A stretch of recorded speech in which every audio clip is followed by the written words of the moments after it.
యాదాద్రి భువనగిరి జిల్లా గూండాల మండల కేంద్రంలో 99 రోజుల ప్రజాపాలన ప్రగతి ప్రణాళికలో భాగంగా గురువారం గూండాల జిల్లా పరిషత్ ఉన్నత పాఠశాలలో ప్రొఫెసర్ జయశంకర్ బడిబాట కార్యక్రమాన్ని ఘనంగా నిర్వహించారు.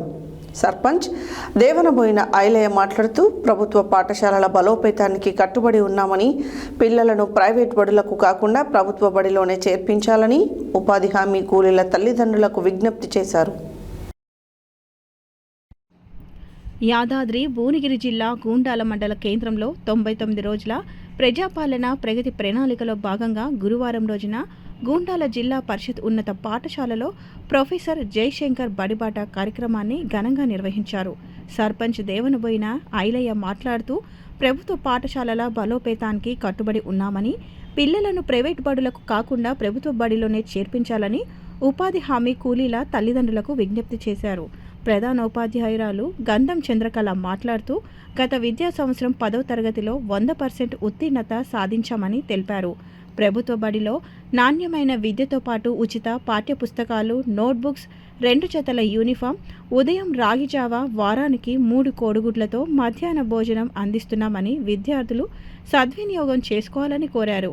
ఈ కార్యక్రమంలో ఉప సర్పంచ్ ఆవుల సాయి ప్రసాద్, ఉపాధ్యాయులు గొడుగు Balaraju, కాలాసికం Upender Rao, Mokala Gangabhavani, CRP Devanaboina Lingaiah, panchayat secretary Santosh Kumar, ward సభ్యులు, అంగన్వాడీ టీచర్లు పాల్గొన్నారు.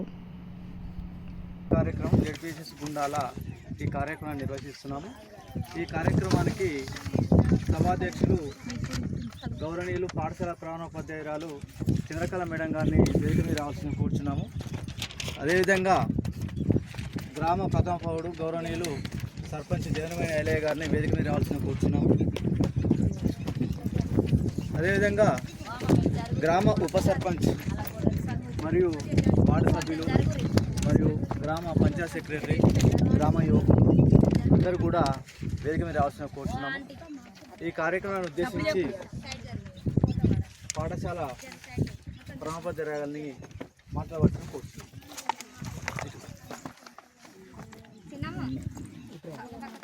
ఇక్కడ ఉన్న పెద్దలందరికీ నమస్కారం అండి. సర్పంచ్ గారికి, ఉప సర్పంచ్ గారికి, వార్డు మెంబర్లకు, ఇక్కడ ఈ పని గురించి చేసిన పెద్దలకు, ఉపాధ్యాయులకు అందరికీ నమస్కారం అండి.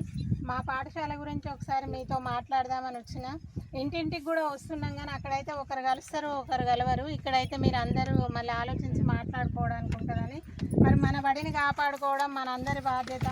ఒకప్పుడైతే బడిలో 650 మంది స్ట్రెంత్ ఉండే. ఇక్కడ నేను స్కూల్ స్ట్రెంత్గా చేసినప్పుడు రకరకాల స్కూల్స్ రావడం అయిపోయింది.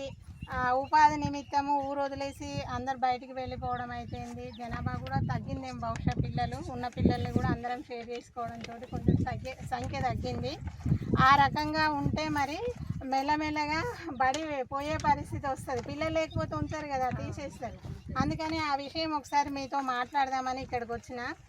మన బడి గురించి ఒక 2 నిమిషాలు చెప్తా.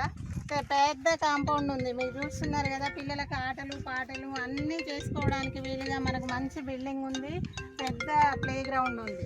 అయితే అక్కడ 14 మంది టీచర్స్ ఉన్నారు. ఒక్కొక్కళ్ళు కూడా ఒక్కో సబ్జెక్టుకు 2 చొప్పున 14 మంది టీచర్స్, అందులో 8 మంది లేడీ టీచర్స్.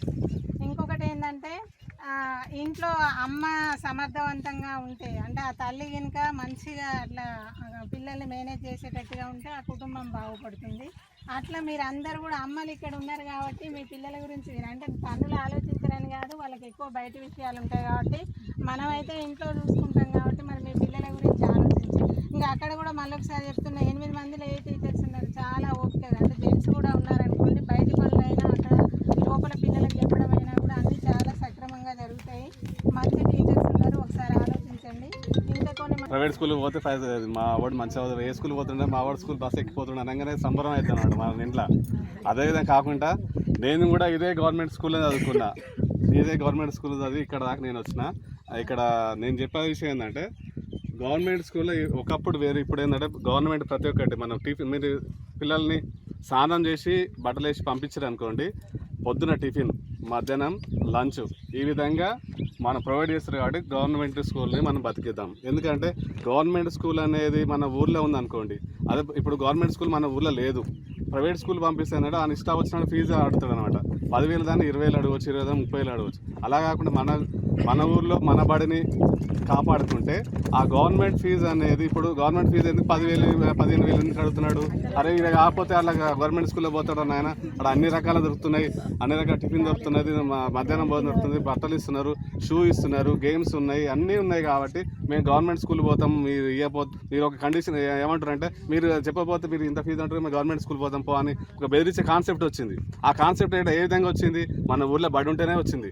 అప్పుడేముంది, ఆ ఫీజు అనేది తగ్గుతాడు, లేకపోతే ఆడ ఫీజు తగ్గుతాడా? ఒకవేళ మన ఊర్లో బడి గవర్నమెంట్ స్కూల్ లేదనుకోండి, అప్పుడు ఆ ప్రైవేట్ స్కూల్ ఆయన ఏమంటాడు, నేను 20,000 అయితే చేర్చుకుంటా, లేకపోతే నేర్చుకున్నామని ఇష్టం, ఫీజు కడతా కట్ట, లేకపోతే లేదని అంటాడు, బెదిరిస్తాడు. అదే మనం బెదిరియాలంటే ఏ విధంగా? మన ఊర్లో మన గవర్నమెంట్ బడి ఉంటే వాడు ఆ ప్రైవేట్ స్కూల్లో ఉన్నాడు, మన మాట ఉంటాడా, వెళ్ళిపోతా లాస్ట్కి అనేది. అయితే మీ దగ్గరికి, తల్లుల దగ్గరికి ఎందుకు వచ్చినామంటే, పొద్దుగాల లేవంగానే బాక్సులు తయారు చేసి పంపించిన వాళ్ళు మీరు. ఈ గవర్నమెంట్ స్కూల్కి పంపిస్తే మీ ఇంట్లో ఎట్లా వండి పెడుతుర్రో మీకంటే మంచిగా పిల్లలకు వండిపించి తినిపించి చదువు చెప్తున్నారు టీచర్లు. దయచేసి గుర్తుపెట్టుకోండి, రేపు ఏం కూర వండుతారో మీ ఇంట్లో తెలియదు మీకు. కానీ వారం రోజులు ఎటువంటి ఫుడ్ పెట్టాలో పిల్లలకు ఆల్రెడీ పైనుంచి ఆ ప్రోటీన్స్, అంటే ఈరోజు ఈ ఫుడ్ పెడితే ఏం జరుగుతుంది, ఎట్లా ఉంటుంది, అవన్నీ వాళ్ళు ప్లాన్ చేసి ఒక్కటి కూడా వాళ్ళు టేస్ట్ చేసినాకనే పిల్లలకు పెడుతున్నారు. అంటే మన ఇంట్లో మనం ఒక్కొక్కసారి వండినాక కూరలు ఉప్పు కారం ఉన్నా లేకున్నా బాక్స్, స్కూల్ వ్యాన్ టైం అవుతుందని బాక్స్ కట్టి పంపిస్తాం. మీ అందరికీ